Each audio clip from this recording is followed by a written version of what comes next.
Знаете ли какво ще дойде след няколко години? Земетресения, огньове, наводнения, беди. От всякъде ще се бият. Всички народи ще са в един кюп. Хората ще намалеят. Стока няма да има. Дърветата ще се унищожат. Първо брястовете ще изчезнат. Овце, крави, кози за ядене няма да стават. Вие си играете с всичко и не виждате каква мизерия иде. Хората ще ходят голи и боси. Няма да имат никакво да ядат, ни отопление, ни осветление.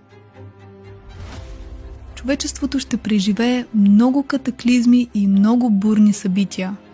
Ще дойдат тежки времена. Хората ще се разделят на групи по вяра. Ще дойде на света най-старото учение.